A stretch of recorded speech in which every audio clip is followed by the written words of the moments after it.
Students हम discuss करेंगे important news के बारे में। First news is regarding Delhi blast के पर्सपेक्टिव से है।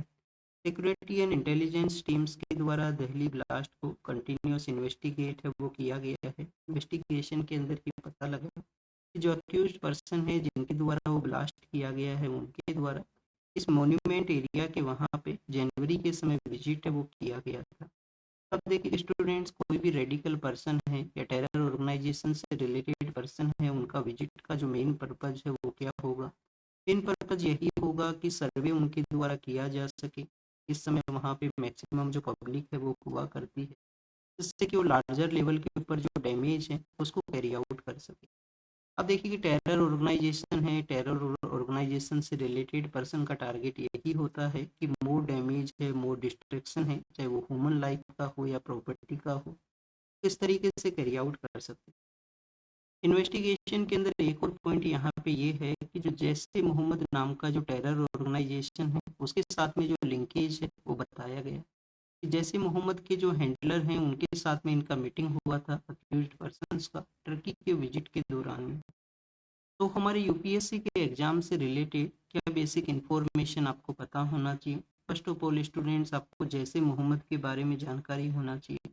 अगर कोई क्वेश्चन आपसे सिक्योरिटी रिलेटेड पूछा जाए या टेरर ऑर्गेनाइजेशन से रिलेटेड पूछा जाए, तो आप देखिए कि इस ऑर्गेनाइजेशन को आप अपने आंसर के अंदर में कोट कर सको। कैसे एंटी इंडिया जो इनके द्वारा स्टैंड है उसको कैरी आउट किया। पाकिस्तान के अंदर में ये सिचुएटेड ऑर्गेनाइजेशन है जो कि टेरर और एंटी इंडिया सेंटिमेंट्स को कैरी आउट करता है। इंडिया के अगेंस्ट में जो टेरर अटैक्स है वो भी कैरी आउट। रिसेंटली हमने पहलगाम के टेरर अटैक के बारे में रीड किया था अप्रैल के मंथ के दौरान में। अब देखिए कि पहलगाम के अंदर में जो टेरर अटैक का रिस्पॉन्सिबिलिटी लिया गया था एक आउटफिट के द्वारा, वो इसी जैसे मोहम्मद का ये प्रॉक्सी के रूप से काम है वो किया करता है।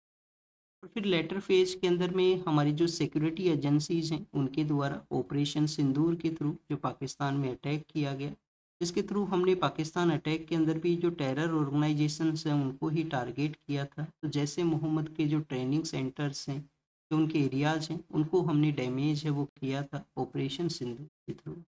ये ऑर्गेनाइजेशन कब फाउंड होता है? 2000 के समय में जो मसूद अजहर नाम के एक टेरर टेरर पर्सन हैं, जिनको जिनको कि आप देखिए कि इंडिया के द्वारा रिलीज किया गया था IC-814 नाम का जो इंडियन एयर फ्लाइट था काठमांडू से दिल्ली के लिए, जिसको हाईजैक कर लिया गया था।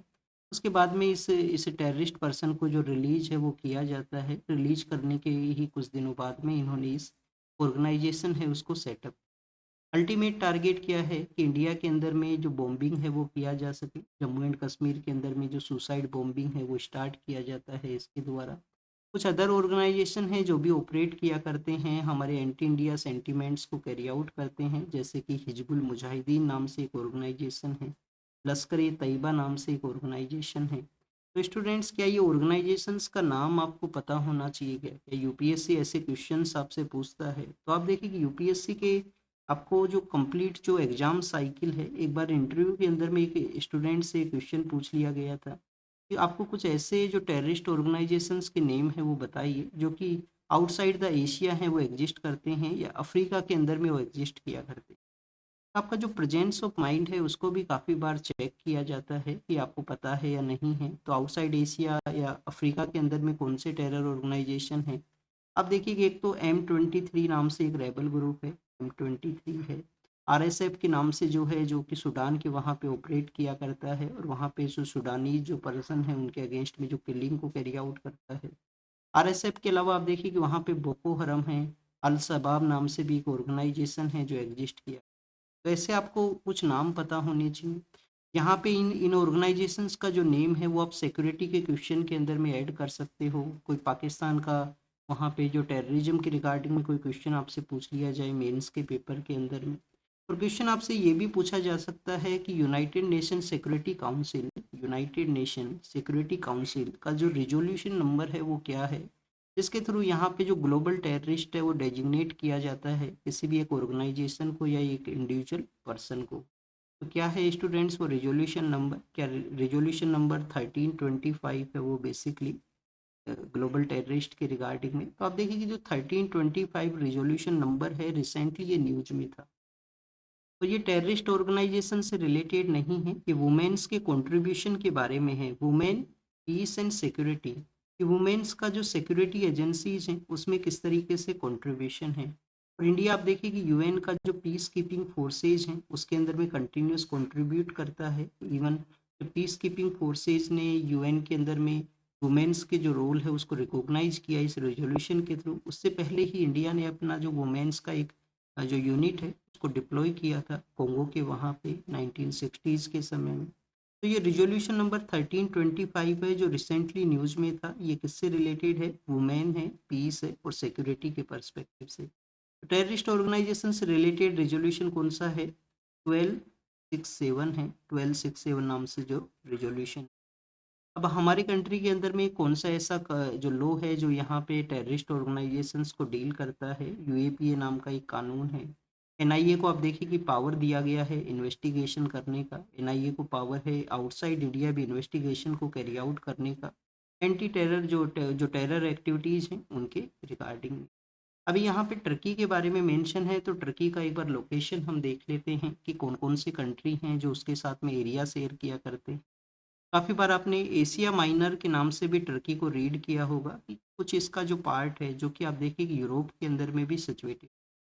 कुछ पार्ट को यूरोप के अंदर में कंसीडर किया करते हैं, कुछ पार्ट को एशिया के अंदर में कंसीडर किया करते हैं टर्की को। हमारे फ्रीडम मूवमेंट के दौरान में भी जब टर्की के वहाँ पे जो खलीफा है वो हुआ करता था, खलीफा का आप देखिए कि वहाँ पे प्रेजेंस हुआ करता था।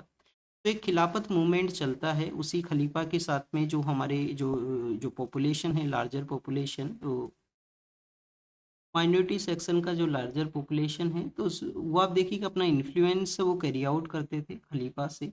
फिर आपको 1920 में वो मूवमेंट मिलता है जब वो स्टार्ट होता है, जब उसको लीड किया जाता है। एक लीडर होते हैं एम के गांधी, अदर लीडर होते हैं शौकत अली एंड मोहम्मद अली, जिसको कि खिलाफत मूवमेंट है वो कंसिडर करते हैं। अभी टर्की की लोकेशन एक बार देखते हैं। नॉर्दर्न पार्ट के अंदर में है, ब्लैक सी है, नॉर्दर्न पार्ट में ये जो है वो ब्लैक सी है। ये आप देखिए कि यूक्रेन का एरिया है, यूक्रेन के अंदर में ये क्रीमिया का एरिया है। ब्लैक सी को जो सी ऑफ अजोव के साथ में जो कनेक्ट करने वाला जो स्ट्रेट है उसको हम किसके नाम से जानते हैं? यहाँ पे जो स्ट्रेट है उसको किसके नाम से जानते हैं? तो अब देखिए इसका जो नेम है वो है कर्च स्ट्रेट है। कर्च स्ट्रेट कनेक्ट करता है ब्लैक सी को सी ऑफ अजोव के साथ में, सी ऑफ अजोव के साथ में। यहाँ पे अगर हम कंट्री को कंसीडर करें तो ये बुल्गारिया है, बुल्गारिया नाम का कंट्री है।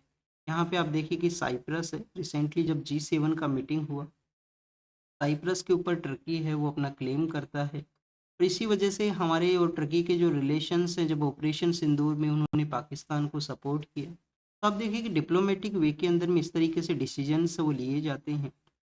G7 की मीटिंग के दौरान में हमारे जो पीएम हैं वो कनाडा के विजिट के लिए गए थे, बट वापस से रिटर्न करते हुए वो साइप्रस के वहाँ पे भी विजिट किए। साइप्रस जो कि आप देखिए कि जो टर्की और साइप्रस का जो कॉन्फ्लिक्ट है वो हुआ करता है। फिर स्टूडेंट्स ये जॉर्जिया का पार्ट है, जॉर्जिया है, फिर अर्मेनिया है, अर्मेनिया और अजरबैजान का कॉन्फ्लिक्ट हुआ करता है। फिर आप देखिए कि ईरान है, ईरान के बाद में इराक है, और स्टूडेंट्स यहाँ पे जो सीरिया है वो सिचुएटेड है। तो ये कुछ कंट्रीज हैं जो इसके नियर बाई एरिया में है। नॉर्दर्न पार्ट में ब्लैक सी है, सदर्न पार्ट के अंदर में मेडिटेरियन सी है। यहाँ पे काफ़ी सारी स्टेट्स हैं, स्टेट ऑफ बोस्फोरस है वो भी यहीं पे ही सिचुएटेड है, तो उसको एक बार आप ज़रूर से देख लेना अपने एटलास के अंदर में। लोकेशन क्या इम्पोर्टेंट है? टर्की से रिलेटेड क्वेश्चन है जो 2014-15 के समय पूछा गया था प्रीलिम्स के पेपर के अंदर में। उसमें टर्की ने एक सोशल मीडिया प्लेटफॉर्म जो है, जो ट्विटर जो है, उसको बैन है वो किया था। तो इस वजह से वो जो टॉपिक उस दौरान में न्यूज़ में था, तो टर्की का जो लोकेशन है वो पूछ लिया गया। नेक्स्ट आप देखिए कि स्टूडेंट्स ये जो एरिया है जहाँ पे सीरिया भी है, इराक भी है, ईरान भी है, इस एरिया के अंदर में आप देखिए कि जो कुर्द पॉपुलेशन है वो रहा करती है। कौन सा पॉपुलेशन? जो कुर्दिस्तान है, जो कुर्द पॉपुलेशन है, कुर्द कम्युनिटी का पॉपुलेशन है, और उनका डिमांड होता है कि काफ़ी बार एक उनका ऑटोनोमस स्टेट है उसको क्रिएट किया जाए, जो जैसे कि उनका इराक के अंदर में एक ऑटोनोमस स्टेट है। तो स्टूडेंट टर्की उसी को आप देखिए कि ओप्रेस करता है। काफ़ी बार आपको जो टर्की का जो फोर्सेज हैं उनके अगेंस्ट में आप देखिए कि जो हीनियस जो एक्टिविटीज़ हैं वो भी कैरी आउट करते हैं, उन लोगों को असेसिनेट है वो भी किया जाता है। ये टर्की का लोकेशन हमने देखा, दहली ब्लास्ट के बारे में हमने रीड किया, यहाँ पे टेरर ऑर्गेनाइजेशन के बारे में हमने रीड किया। दो हमने यहाँ पे रेजोल्यूशन रीड किए हैं, रेजोल्यूशन नंबर 1325, 1325 और 1267 है। इनको एक बार आप जरूर से देख लेना बहुत रेजोल्यूशंस को, और आपको याद भी होने चाहिए। हमारी गवर्नमेंट के द्वारा क्या डिसीजन लिया गया है ब्लास्ट के पर्सपेक्टिव से, कैबिनेट ने यहाँ पे डिसीजन ये लिया। कैबिनेट बेसिकली होता क्या है, आप देखिए कि हमारे जो मिनिस्टर्स हैं, कैबिनेट मिनिस्टर्स हैं, पीएम का लीडरशिप के अंदर में मीटिंग किया करते हैं, इसको कैबिनेट के रूप से कंसिडर करते हैं। तो पीएम का लीडरशिप के अंदर में जो कैबिनेट एग्जिस्ट हुआ करता है, ये जो टर्म है कॉन्स्टिट्यूशन में कहाँ पे मेंशन है, कॉन्स्टिट्यूशन में जो आर्टिकल 352 है, 352 आर्टिकल किससे रिलेटेड है, इमरजेंसी के बारे में है। और वहाँ पे फर्स्ट टाइम कैबिनेट को कंसीडर किया गया था आफ्टर द, जब हमारा जो इंटरनल इमरजेंसी इम्पोज होता है उसके बाद में 44 कॉन्स्टिट्यूशन अमेंडमेंट एक्ट के थ्रू। क्यों इसको इंट्रोड्यूस किया गया, क्यों इसको इंसर्ट किया गया इस आर्टिकल के अंदर में, कि पीएम इंडिविजुअल बेसिस के ऊपर डिसीजन है वो नहीं ले सकता, कलेक्टिव वे के अंदर यहाँ पे डिसीजन लेना होगा, कैबिनेट के साथ में डिसीजन है वो कैरी आउट करे। उस दौरान में जब इमरजेंसी इम्पोज हुआ था तो कैबिनेट के बिना कंसल्टेशन के ही डिसीजन ले लिया गया था, और बाद में कैबिनेट से कंसल्ट है वो किया गया। तो आप देखिए कि पीएम लेड जो कैबिनेट है उनका डिसीजन ये है कि जो टेररिस्ट इंसिडेंट के रूप से इसको हमें कंसिडर करना है दिल्ली ब्लास्ट को। नेक्स्ट हमारे जो पीएम है वो सर्वाइवर जो पर्सन है इस ब्लास्ट के अंदर में जिनको इम्पैक्ट हुआ है उनसे मिले हैं हॉस्पिटल के एरिया के अंदर में। तो ये कुछ ऐसे डेवलपमेंट्स हैं इस न्यूज़ से रिलेटेड। नेक्स्ट अगर हम बात करें स्टूडेंट्स, इन्फ्लेशन को यहाँ पे डिस्कस है वो किया गया। आप देखिए कि जो 12th का जो डे होता है एवरी मंथ के अंदर में, जो 12th का जब डे होता है तो उस दौरान में हमारे यहाँ पे जो इकोनॉमिकल प्रोग्रेस कैसा रहा लास्ट मंथ के दौरान में उसके डाटाज हैं वो रिलीज किए जाते हैं। तो यहाँ पे जो सीपीआई है, सीपीआई जिसको कि हम किसके रूप से कंसिडर करते हैं, इन्फ्लेशन इंडेक्स के बारे में इसको हम कंसिडर किया करते हैं कि इन्फ्लेशन का जो डाटा है उसको ये बताएगा। अब देखिए कि एवरी मंथ के ऊपर ये रिलीज होता है। तो अभी रिसेंटली सितंबर के मंथ के दौरान में जीएसटी है उसको कट किया गया था, उसकी स्लैब्स के अंदर में चेंज हुआ, और अब यहाँ पे जो लेस नंबर ऑफ स्लैब्स हैं वो एग्जिस्ट करती हैं। तो पब्लिक के ऊपर में जो जीएसटी का जो बर्डन था वो भी रिड्यूस हुआ था सितंबर के दौरान में। बट कंप्लीट जो पिक्चर है वो अक्टूबर मंथ के डाटा के थ्रू ही मिलेगा। तो अब आप देखिए कि यहाँ पे जब सीपीआई का जब डाटा रिलीज हुआ तो उसके अंदर में पता लगा है कि जो इन्फ्लेशन रेट है हिस्टोरिकल वे के अंदर में लो डाउन के ऊपर में गया है। अब हमारा जो आरबीआई है, रिजर्व बैंक ऑफ इंडिया, उनका रिस्पॉन्सिबिलिटी क्या है, एक बार इस पॉइंट को हम डिस्कस करते हैं। रिजर्व बैंक ऑफ इंडिया का रिस्पॉन्सिबिलिटी ये है कि टू प्लस माइनस जो फोर का ये कॉन्सेप्ट है कि मिनिमम तो 2 होना चाहिए जो सीपीआई है, मैक्सिमम कितना होना चाहिए, यहाँ पे 6 होना चाहिए। तो इस बिटवीन रेंज के अंदर में ये वेरी है वो करना चाहिए। अगर यहाँ पे लेस है तो आप देखिए आरबीआई को सपोर्ट करना होगा कि जो इंटरेस्ट रेट है उसको कम करना होगा। यहाँ पे बैंक्स को सपोर्ट रहेगा कि वो पब्लिक को मोर फंड है उसको यहाँ पे लैंड है वो कर सके, जैसे कि ग्रोथ है उसको कैरी आउट है वो किया जा सके। कंज्यूमर प्राइस इंडेक्स प्राइमरली आप देखिए कि इंडिकेटर होता है इन्फ्लेशन के रिगार्डिंग में, रिटेल लेवल के ऊपर में इन्फ्लेशन है वो कैसा है यहाँ पे, और जो कॉस्ट ऑफ लिविंग है वो किस तरीके से चेंजिंग सिचुएशन में है। कंज्यूमर प्राइस इंडेक्स है जो mostly ministry of static and programme implementation के थ्रू एक ऑर्गेनाइजेशन है एनएसओ, नेशनल स्टैटिस्टिकल जो ऑर्गेनाइजेशन है उनके द्वारा इसको रिलीज किया जाता है। बेस ईयर है वो क्या है, 2012 को बेस ईयर है वो कंसिडर किया जाता है।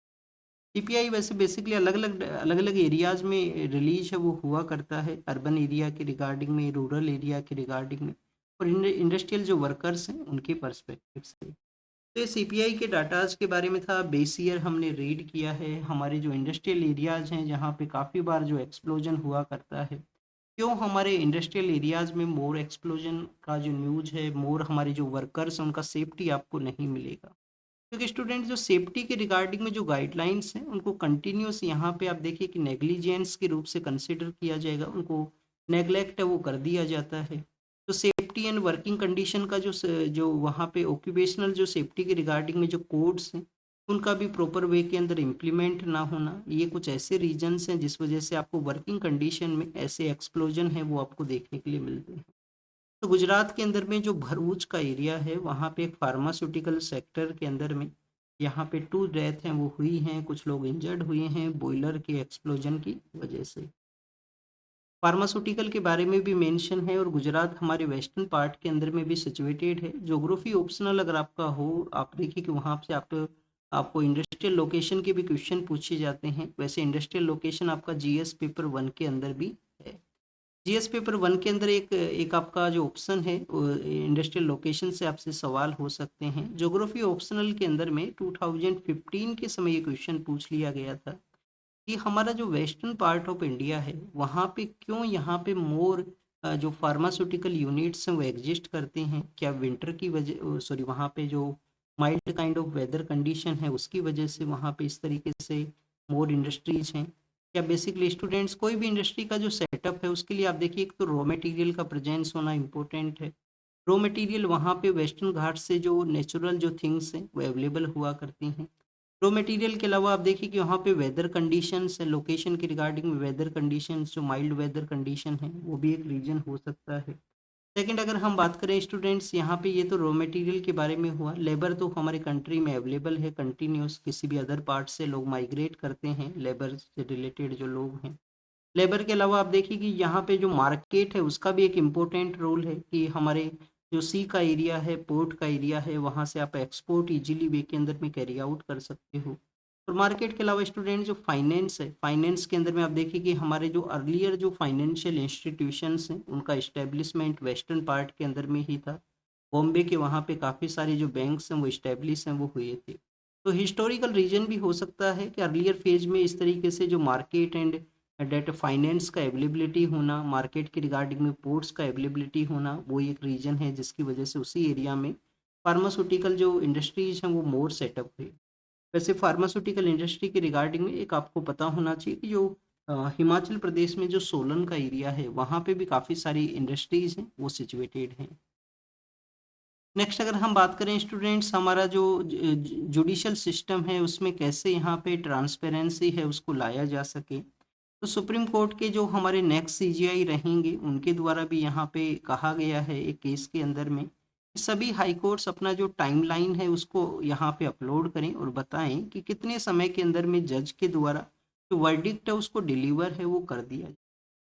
कहीं जज के द्वारा कोई लार्जर समय तो नहीं लिया जाता, तो उसका यहाँ पे जो एग्जामिनेशन है वो किया जा सके, उसी के रिगार्डिंग में ये इंफॉर्मेशन है वो डिस्कस किया गया।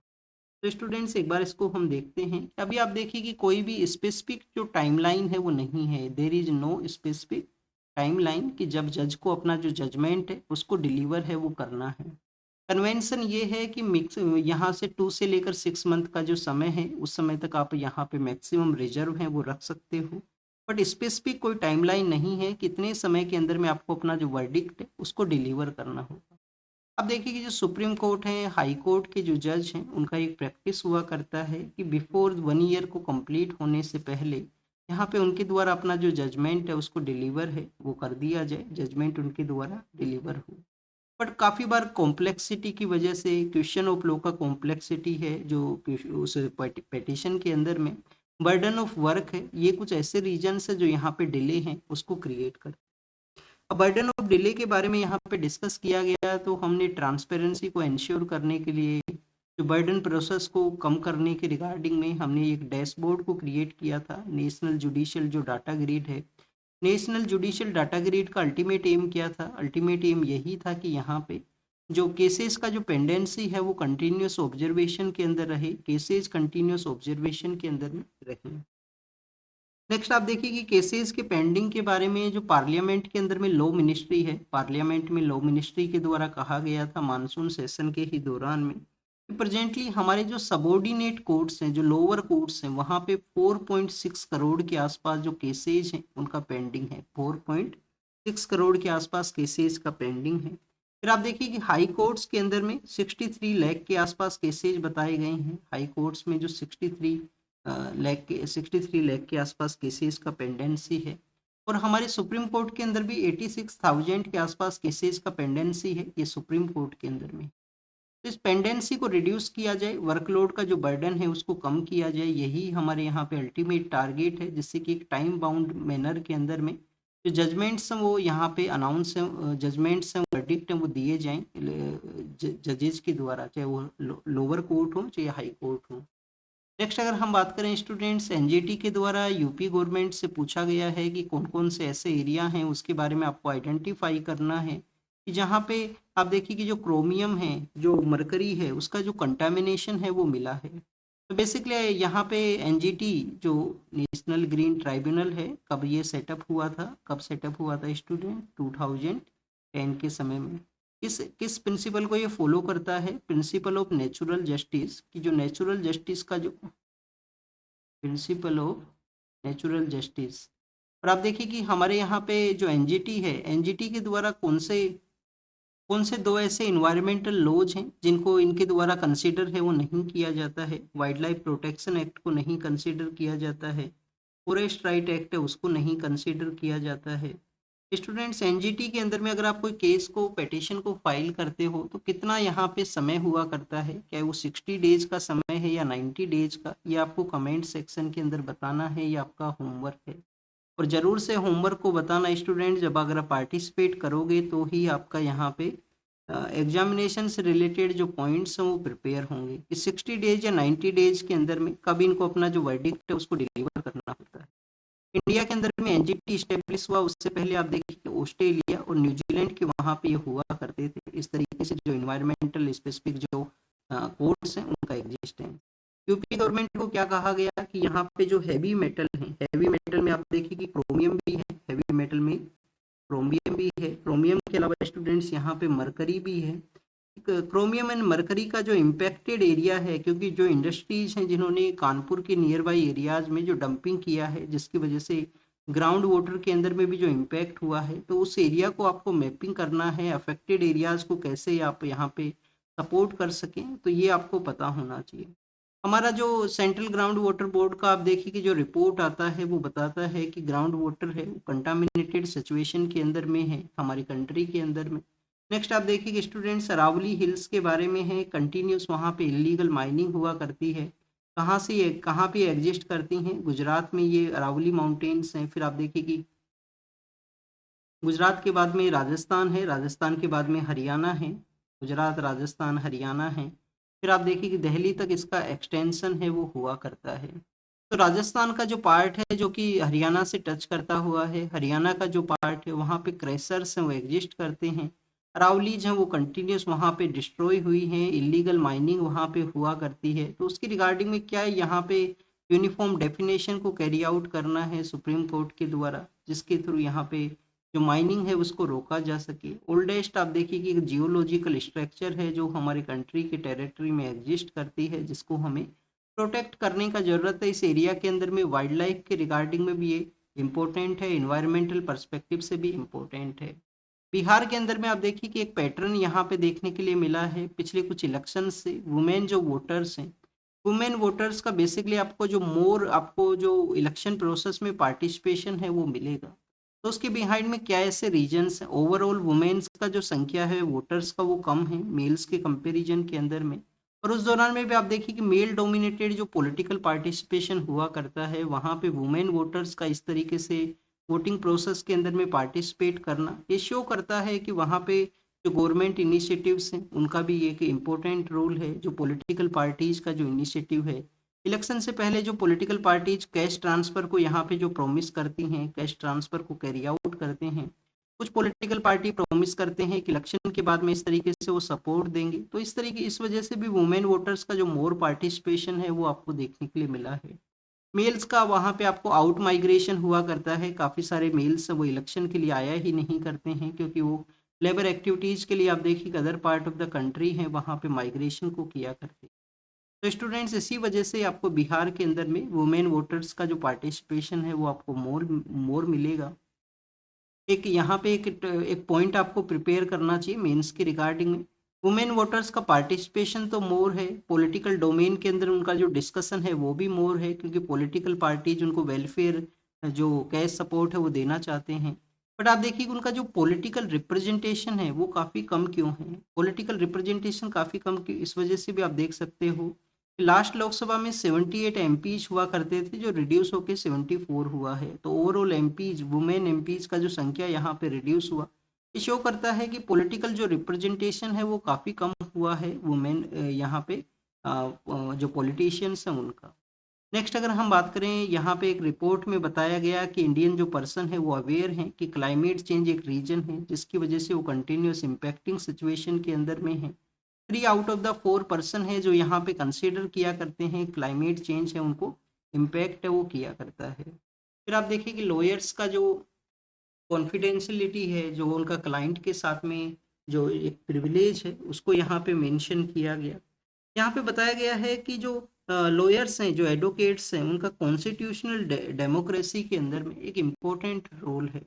अभी रिसेंटली हमारे जो इन्वेस्टिगेशन एजेंसीज हैं उन्होंने यहाँ पे लॉयर्स को, आप देखिए कि जो नोटिस है वो इश्यू किया था कि आपको अपने जो क्लाइंट के रिगार्डिंग में इंफॉर्मेशन है वो बताना है किसी केस के रिगार्डिंग में।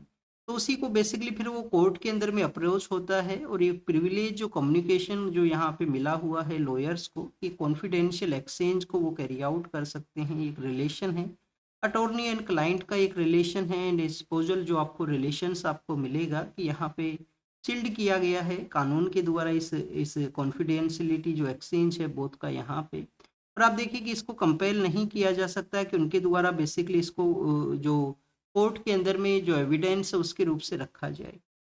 अब आप अगर हम बात करें, और यहाँ पे आप देखिए कि अगर स्टेट के द्वारा इंटरवेन किया जाता है, एजेंसीज के द्वारा इंटरवेन किया जा सकता है, तो लोअर क्लाइंट रिलेशन कोई एंडेंजर्ड है वो कर सकता है।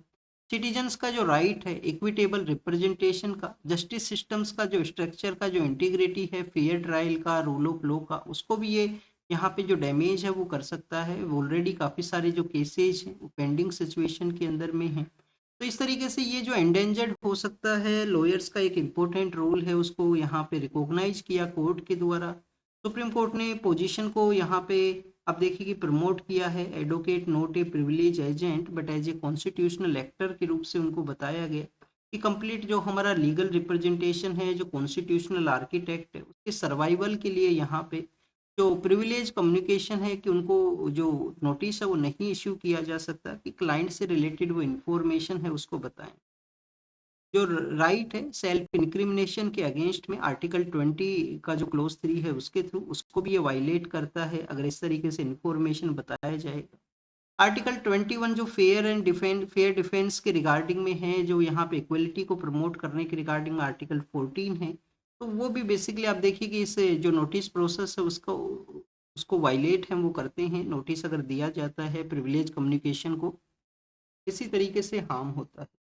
इंडिया के अंदर में जो रोड्स हैं वो क्यों सेफ नहीं है, क्यों यहाँ पे मोर एक्सीडेंट्स आपको मिलेंगे। हमारा जो ministry of highway and road transport है उनके द्वारा कहा गया था पार्लियामेंट के अंदर में 1.73 आप देखिए कि जो पर्सन है उनका डेथ होता है। सॉरी, ये एनसीआरबी का डाटा बताता है, एनसीआरबी का डाटा था। कितने लोग हैं, 1.73 लाख के आसपास लोग हैं जिनका डेथ होता है पर ईयर के बेसिस के ऊपर में हमारे रोड एक्सीडेंट्स की वजह से। तो स्टूडेंट्स फर्स्ट यहाँ पे जो इश्यू है वो है ट्रेनिंग के रिगार्डिंग में। ट्रेनिंग एंड लाइसेंसिंग को मेन इश्यू माना गया है कि प्रॉपर वे के अंदर में ट्रेनिंग ना होना और डायरेक्टली आप देखिए कि रोड के ऊपर में ड्राइविंग को कैरी आउट करना। अर्लियर फेज में जो लाइसेंस प्रोवाइड करना विदाउट किसी ट्रेनिंग के, विदाउट यहाँ पे प्रॉपर चेकिंग के, वो भी यहाँ पे एक मेन रीजन है। फिर रोड इंफ्रास्ट्रक्चर है वो यहाँ पे एक मेन रीजन है। Road infrastructure completely ethical driving ना करना, ओवर स्पीड के अंदर में ड्राइविंग करना, drunk and drive carry out करना, ये कुछ काफ़ी सारे ऐसे रीजन हैं। या वो देखिए कि जो अपोजिट लेन के अंदर में ड्राइव करना, ये कुछ ऐसे रीजन हैं जिसकी वजह से रोड सेफ्टी के जो इंसिडेंट्स हैं वो आपको मिला करते हैं। बोट्सवाना के वहाँ पे हमारे जो प्रेसिडेंट मैम हैं उन्होंने एक एग्रीमेंट साइन किया है चीताज के रिलोकेशन के बारे में। चीताज वहाँ से हम लेके आएंगे। अब आप देखिए कि बोट्सवाना का एक बार लोकेशन है उसको हम देख लेते हैं कि बोट्सवाना है वो कहाँ पे सिचुएटेड। अफ्रीकन ये कंट्री है, साउथ अफ्रीका के वेस्टर्न पार्ट के अंदर में है बोट्सवाना। साउथ अफ्रीका का जो नॉर्थ वेस्टर्न पार्ट है वहाँ पे यहाँ पे आप देखिए कि जिम्बाब्वे नाम का कंट्री है, जाम्बिया नाम का कंट्री है, अंगोला है, नामीबिया है। नामीबिया जहाँ पे हमारे जो पीएम सर हैं वो विजिट के लिए गए थे जनवरी फरवरी के समय में। तो स्टूडेंट्स ये बोट्सवाना है अपने एलिफेंट का जो पॉपुलेशन है उसके लिए भी काफ़ी ज़्यादा फेमस है। वहाँ पे काफ़ी सारे एलिफेंट्स का डेथ हुआ था 3-4 ईयर बिफोर 2020 के समय में।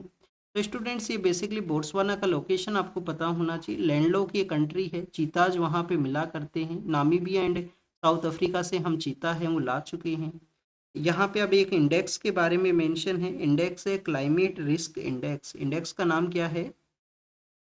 Climate risk index. किसके द्वारा निकाला जाता है? जर्मन वॉच के द्वारा। जर्मन बोन नाम का जो सिटी है वहां पे जर्मन वॉच नाम का ऑर्गेनाइजेशन है वो सेटअप है। जर्मन वॉच इसको रिलीज करता है। उसमें बताया गया कि इंडिया है वो 9 नंबर के ऊपर में क्लाइमेट के जो इंसिडेंट है, एक्सट्रीम वेदर के जो इंसिडेंट्स है उसमें एक्सट्रीमली अफेक्टेड जो कंट्री है 9th नंबर के ऊपर में है इंडिया यहाँ पे, एक्सट्रीमली अफेक्टेड। फिर आप देखिए कि सुप्रीम कोर्ट एग्जामिन करेगा क्या फार्मर्स यहाँ पे जो स्टेबल बर्निंग उनके द्वारा किया जाता है, तो सैटेलाइट जो उनको एग्जामिन करता है, सर्विलेंस करता है, उससे वो किसी तरीके से प्रोटेक्ट होते हैं अपने आप को। G7 की जो जो फॉरेन मिनिस्टर्स का मीटिंग है उसमें यूएस के लीडर के साथ में डिस्कशन किया गया है हमारे मिनिस्टर ऑफ एक्सटर्नल अफेयर के द्वारा। तो ट्यूबरक्लोसिस के जो यहाँ पे जो टीबी से रिलेटेड जो केसेज हैं उसमें डिक्लाइन है वो देखने के लिए मिला। ये डब्ल्यूएचओ का रिपोर्ट बताता है इंडिया के अंदर में। और काफ़ी अच्छे अच्छे नंबर्स के ऊपर में आप देखिए कि डिक्लाइन हुआ है। तो टीबी रेडिकेशन जो हमारी गवर्नमेंट का टारगेट है उसकी वजह से पॉसिबल हो सका। ट्राइबल जो कम्युनिटी के जो लोग हैं वो जीआई टैक्स को मोर फाइल कर सकें, किसी एरिया स्पेसिफिक जो जीआई टैक्स है उसको, इसलिए जीआई टैग का जो फी है उसको कट कर दिया गया है। 5000 से इसको कट करके 1000 कर दिया गया यहाँ पे मिनिस्ट्रीज के द्वारा। नेक्स्ट अगर हम बात करते हैं स्टूडेंट्स वर्ल्ड के पर्सपेक्टिव से है, रसिया रेडी है यूक्रेन के साथ में पीस टॉक को इस्टेब्लिश करने के रिगार्डिंग में ये कहा गया। रसिया यूक्रेन कन्फ्लिक्ट के बारे में था ये इंफॉर्मेशन। फिर आप देखिए कि इराक का जो सुडानी है उनके द्वारा सिक्योर किया गया है मेजर विक्ट्री। इराक का विक्ट्री के बारे में था। तो इराक का अभी हमने जब टर्की का लोकेशन देखा तो इराक के बारे में वहाँ पे रीड किया। यूएस के वहाँ पे जो फाइल्स का जो जो उसको रिलीज किया जाए या ना किया जाए उनके बारे में है, एग्जाम से रिलेटेड इम्पोर्टेंट नहीं है। और टर्की के द्वारा आप देखिए कि जो 20 जो ट्रूप्स हैं उनको बोर्ड किया गया है जो कि जॉर्जिया प्लेन के अंदर में जिनका डेथ हुआ था जॉर्जिया के वहाँ पे प्लेन क्रैश के दौरान। ये बेसिकली टर्की के बारे में, टर्की का जो लोकेशन है तुर्कई इसको बोला करते हैं प्रेजेंटली। नेक्स्ट आप देखिए कि इसराइल है, इसराइल सेटल द इसराइल के द्वारा वेस्ट बैंक एरिया में जो अटैक है उसके बारे में मेंशन है। वेस्ट बैंक है जो जॉर्डन रिवर के वेस्टर्न पार्ट में सिचुएटेड है। वेस्ट बैंक को एक बार देख लेना, कुछ दिनों पहले हमने लोकेशन में इसको रीड किया था। This is all the information related to the today's newspaper. आप इसको रीड कीजिए, रिवाइज कीजिए, जो भी इंफॉर्मेशन आपको मिला है उसको नोट डाउन कीजिए। Thank you students, thank you very much.